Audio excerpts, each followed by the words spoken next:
In today's top stories, UN Secretary General calls upon Polisario and its militia to leave Gujarat. Morocco, Guinea-Bissau discuss means to develop bilateral cooperation. And Morocco records 3,577 new COVID-19 cases, 2,796 recoveries, and 52 deaths.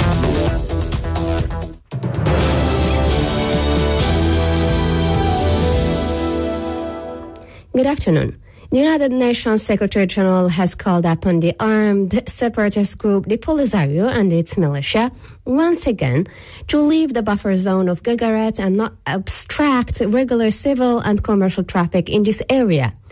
Stefan Dujarric, spokesman for the UN Secretary General, deplored at his daily press briefing in New York that the members of the MINURSO noted yesterday that a group made up of 50 individuals belonging to the Polisario and its militia were in Gujarat and they obstructed traffic in the region. He urged all the concerned parties to show restraint and take unnecessary measures to ease tensions. He also said that MINURSO has mobilized more of its elements in the area to help ease any tension and unblock civil and commercial traffic, adding that MINURSO will continue to closely monitor the situation. The UN chief had repeatedly ordered the Polisario and its militia to stop obstructing civil and commercial traffic in Gujarat, including last September through his deputy spokesperson in New York. Minister of Foreign Affairs, African Cooperation and Moroccans Abroad, Nasser Bourita, received yesterday in Rabat his Bissau-Guinean counterpart, Suzy Carla Barbosa, to discuss the means to develop bilateral cooperation, in particular in the economic field. Shema Eboué with more details. Following the talks between Minister of Foreign Affairs, African Cooperation and Moroccans Abroad, Nasser Bourita, and his Bissau-Guinean counterpart, Suzy Carla Barbosa, a press briefing was held to shed light on the main topics discussed by the two ministers. In this regard, Mr. Nasser Bourita has lauded the excellent relations between the kingdom and Guinea-Bissau. Nous nous sommes entretenus sur divers sujets d'intérêt commun bilatéraux et régionaux. We discussed various bilateral and regional topics of common interest. In this regard, we have seen the same ambition of convergence of views. This visit reinforces the deep friendship between the two countries. Our relations have been historical and privileged since the independence of Guinea-Bissau.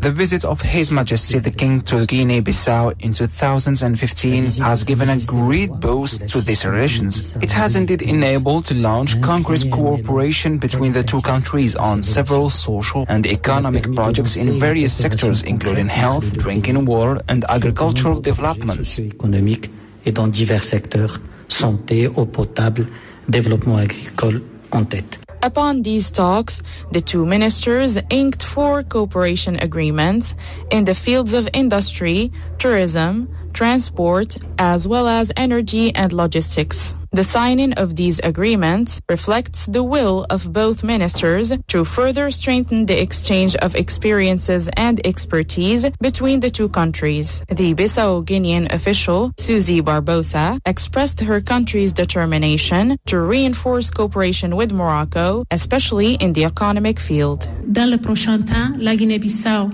veut encore avoir plus de diplomatie économique avec le Maroc. In the future, Guinea-Bissau wishes to have more economic diplomacy with Morocco. It is important to take advantage of the Bissau-Guinean market for the benefit of Moroccan products, and we are interested in further strengthening our economic relations. To this end, we wish in the future, especially post the COVID-19 pandemic, to have more direct flights with Royal Air Maroc and more Moroccan companies operating in Bissau. Des vols avec la RAM et surtout plus des entreprises marocaines à Bissau. Furthermore, Ms. Suzy Carla Barbosa reiterated her country's support for the Moroccanity of the Sahara and for the kingdom's autonomy initiative as the only solution to the artificial regional dispute over the Sahara. There is no other alternative to this Khirat political agreement to settle the Libyan crisis, said Minister of Foreign Affairs, African Cooperation and Moroccans Abroad, Nasser Bourita, stressing that this agreement represents the reference document.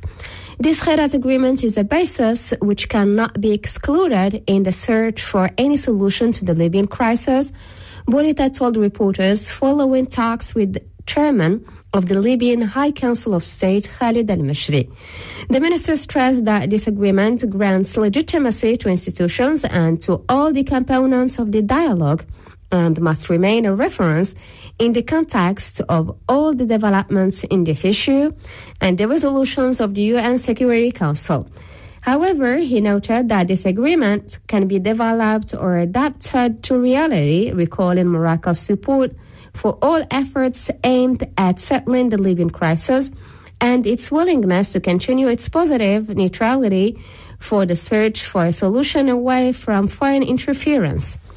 His Majesty King Mohammed VI supports all the efforts and initiatives of the Libyans to reach a solution that preserves Libya's national unity and sovereignty and makes it possible to avoid foreign interference, Bourita said, reiterating Morocco's position in support for the role of the High Council of State and the House of Representatives as important and necessary bodies for the success of any settlement of the Libyan crisis.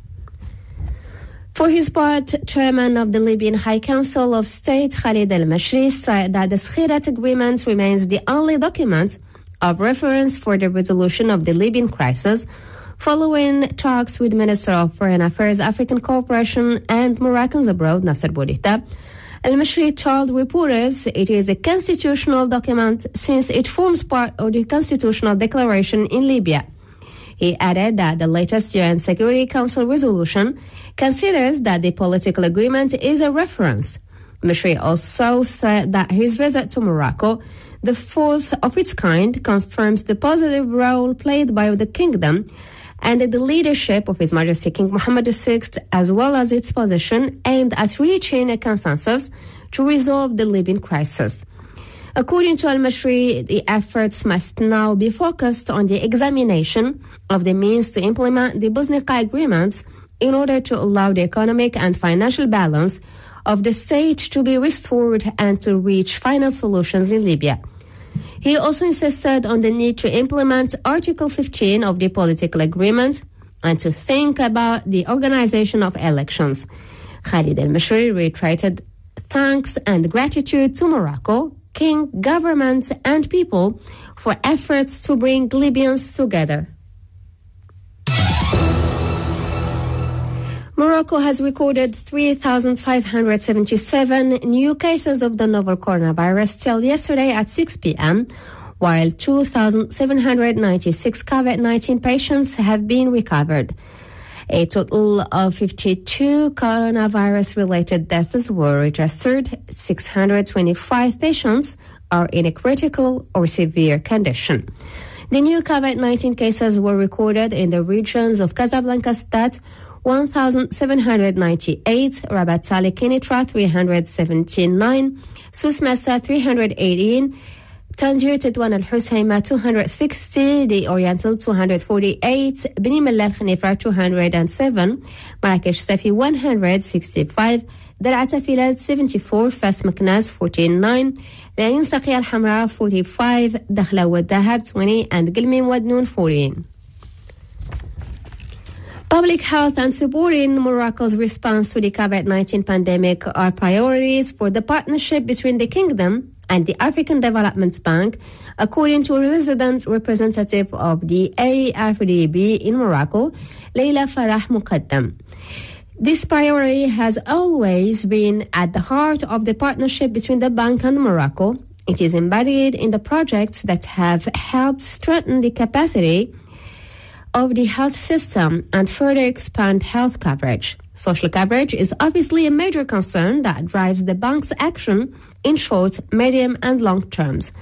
She said that the AFDB has consolidated its interventions in this area with the aim of increasing the rate of medical coverage from 62% of the population in 2018 to over 80% in 2023. This program will allow the construction of a regional hospital in Galmim and a specialty hospital in Ouarzazate with a capacity of 140 beds each, said the AFDB representative. 144 units specialized in caring for people with special needs will be created, and 100 rural clinics will have their infrastructure and equipment upgraded. She also recalled the mobilization of 264 million euros by the bank to support Morocco's health response plan against the health crisis related to the pandemic of the novel coronavirus and promote the recovery of the national economy.